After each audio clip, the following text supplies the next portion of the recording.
Bonjour à toutes et à tous et bienvenue à ce nouveau Good Morning Market. Nous sommes le 28 décembre 2020 et on attaque donc la dernière semaine de l'année.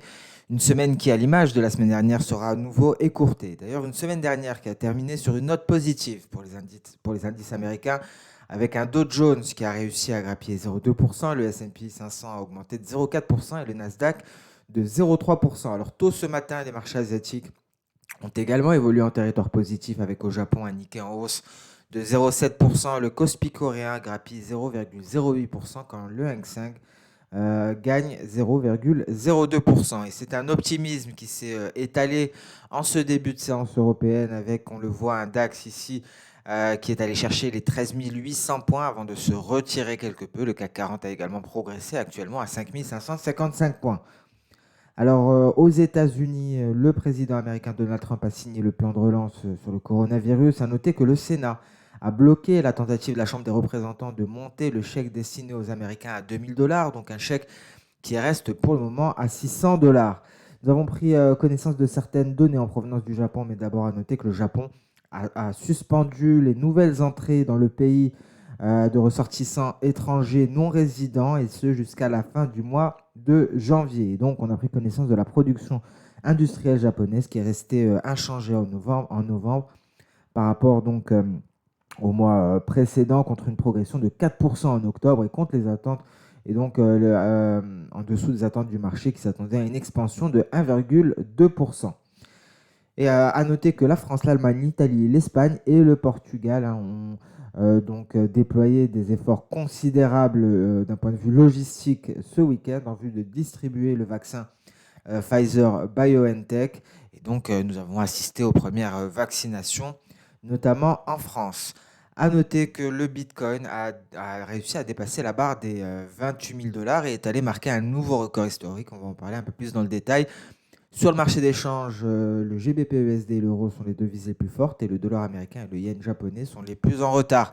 Alors, nous avons pris connaissance de cet accord commercial post-Brexit, un peu comme un cadeau de Noël. On en a pris connaissance jeudi à 16 h, et donc un accord commercial qui a bel et bien été conclu. Alors, qu'en est-il du calendrier économique du jour? Un calendrier économique allégé, il n'y aura pas de données majeures qui devraient influer sur les marchés. On reste donc concentré sur la politique, et donc c'est la politique qui devrait mener la danse pour cette dernière semaine de l'année. Alors, on passe sans plus tarder sur le compartiment action. On va débuter par le DAX avec cette belle remontée. Un DAX qui s'est vu freiné par le seuil psychologique des 13 800 points. Un DAX d'ailleurs qui a pris appui ici sur son support, un support que l'on retrouve à 13 600 points. À noter que nous sommes vraiment pas loin du record historique, à une quinzaine de points. On a failli y aller tôt ce matin, mais le seuil psychologique des 13 800 est venu freiner la baisse. Alors, à noter qu'en dessous des records historiques, les perspectives baissières sont à privilégier. Alors, il faudra un net franchissement des 13 815 pour envisager une nouvelle percée haussière. Donc, on peut s'attendre à ce que le DAX marque une pause, mais où irait le DAX dans ce cas-là? Alors, tout d'abord, on a les 13 600 points. Le DAX pourrait se replier en direction des 13 600, voire en direction de la précédente projection d'Osoda, 13 555 points. La projection d'Osoda qui a permis de finaliser cette vague haussière que l'on avait détaillée. Donc, une pause éventuelle à Francfort, à moins que l'on vienne pulvériser les précédents records historiques pour aller en marquer de nouveau. Le CAC 40, lui, s'est vu freiné par cette oblique baissière. Souvenez-vous, on en avait deux.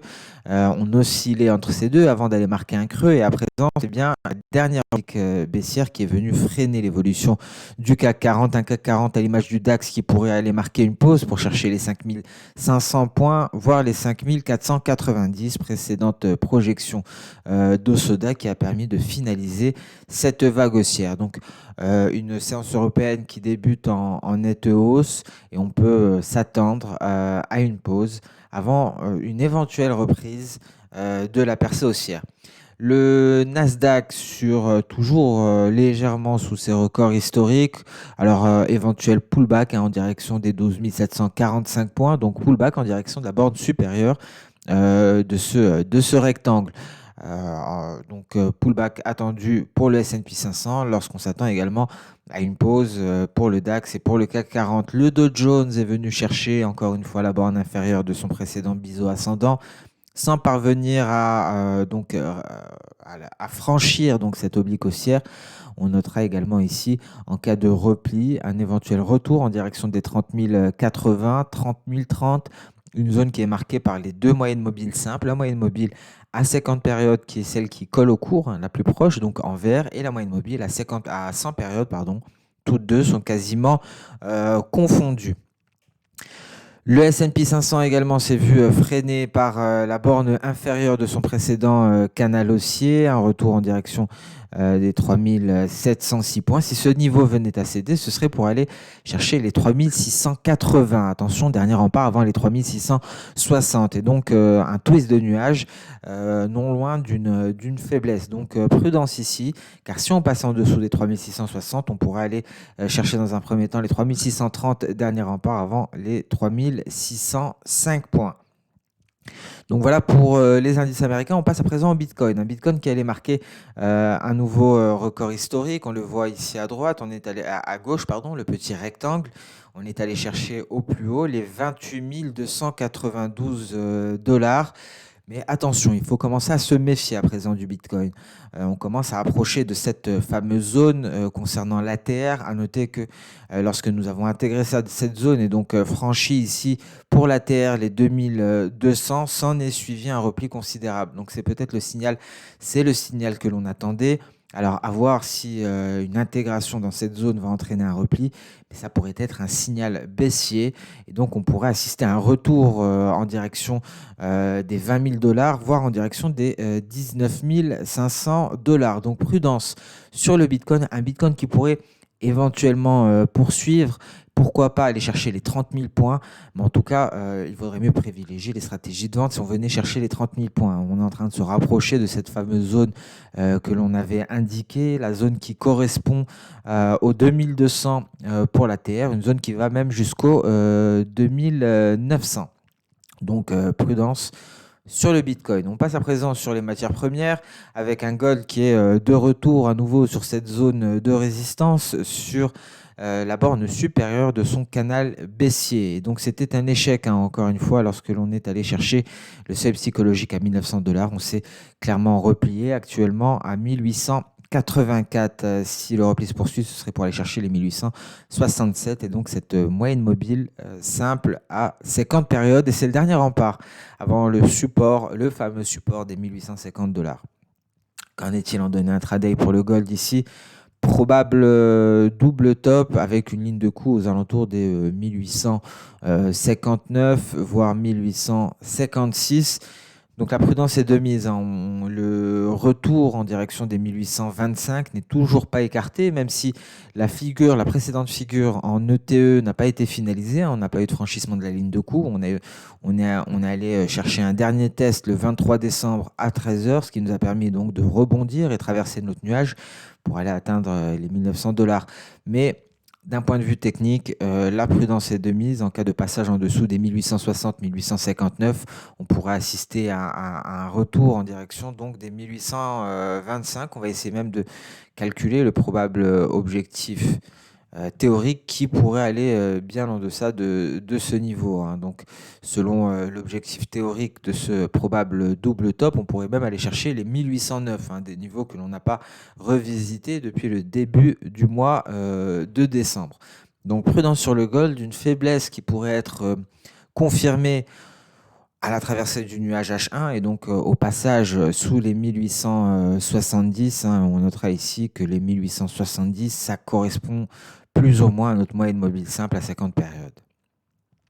Le gaz naturel confirme donc sa figure en ETE après donc une consolidation en dessous du nuage sans parvenir à aller chercher l'oblique haussière qui représente ici la ligne de coup. On est directement aux 2,323 et donc on devrait aller chercher les 1,900. On pourrait ne pas aller jusque là, on pourrait aller simplement jusqu'au 1,992 ici, 1,990 plutôt, mais en tout cas une figure chartiste qui semble aller tout droit à l'objectif théorique. Donc, félicitations à ceux qui ont tenu le coup, hein. C'était pas évident, surtout lorsque l'on a ce genre de comportement des cours qui sont indécis, mais en tout cas, cette épaisseur de nuages et les fondamentaux que nous avons assisté, hein, sur les fondamentaux, et on s'attend à une vague de baisse, hein, selon la saisonnalité. On peut le voir, une vague de baisse qui pourrait aller jusqu'au mois de février. Donc, pour l'heure, l'objectif est aux alentours des 1,900 pour le gaz naturel qui enfin nous libère et se replie. Le pétrole, lui, évolue clairement, et donc une percée haussière en ce début de séance européenne, 48,50 pour le pétrole WTI, peut-être un prochain test ici de cette oblique haussière, un test des 49 dollars. Mais attention, hein, souvenez-vous que lorsque l'on s'approche des 50 dollars, le résultat, c'est un repli conséquent, étant donné que les fondamentaux ne justifient pas donc un pétrole WT aux alentours de 50 dollars et encore moins au-dessus des 50 dollars. On notera ici une faiblesse de nuages qui devrait intervenir dès demain soir, hein. Donc, est-ce que ce sera le niveau qui nous permettra de nous affranchir ici de cette oblique haussière? À noter qu'on s'en était tout de même affranchi, mais que l'on a réintégré ce niveau-là pour venir se poser au-dessus de notre nuage. Donc, pour l'heure, je pense que le ratio risque-rendement ne favorise pas les achats. Il faudrait peut-être profiter simplement de cette hausse en vue de capter des bons points d'achat et des bons points de vente, pardon. Et ici, on pourrait tenter d'aller combler le gap, aller chercher les 49 dollars. Et je pense que les 49 dollars seraient un bon point d'entrée.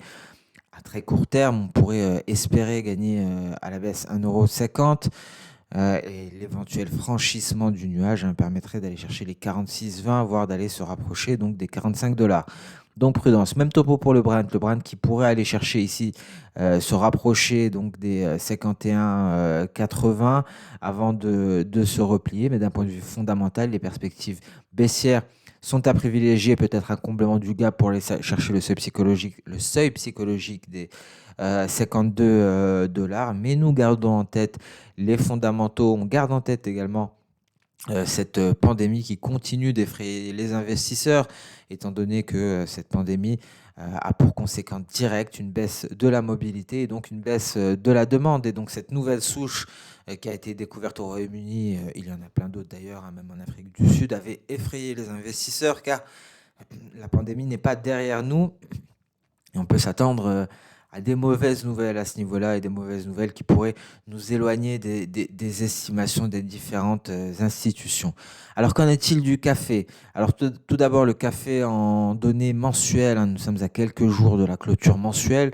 On pourrait assister à un repli lors de cette dernière semaine pour aller clôturer aux alentours des 123 cents la livre. Et donc, on garde en tête ce nuage journalier. Certes, il y a eu une percée haussière, mais prudence, une prudence donc qui est de mise même d'un point de vue journalier. On voit la présence de ces mèches supérieures qui indiquent donc une pression vendeuse lorsque l'on atteint une certaine résistance à partir de 125 jusqu'au même 128. Donc prudence, hein, sur le café. Même si d'un point de vue technique, ce sont les perspectives haussières, hein, qui sont à privilégier. Et si on poussait même le raisonnement d'un point de vue technique, ici, nous avons une belle projection de soda qui pourrait nous mener très haut en se basant uniquement là-dessus. Nous avons ici une projection en V que l'on va aller chercher, et certainement, ça nous ramènera au précédent sommet ici, un peu plus bas à 133,22 cents la livre. D'un point de vue technique, c'est le niveau que l'on pourra aller chercher, mais donc on reste prudent tout de même sur le café, et donc on validerait ce scénario en cas de passage au-dessus des 128,50. Donc là, on pourrait privilégier les achats en direction des 133,22. Mais prudence sur le café, je le répète. Alors, qu'en est-il du métal rouge? Un métal rouge qui est toujours en dessous donc de ses précédents sommets, mais un métal rouge, hein, qui devrait donc progresser en 2021, et où on a ici notre fameuse zone de résistance, hein, qui nous donnerait un signal considérable. On la surveillera comme on avait surveillé, hein, la résistance sur le gold ici. Souvenez-vous, cette fameuse résistance aux alentours des 1800 dollars l'once.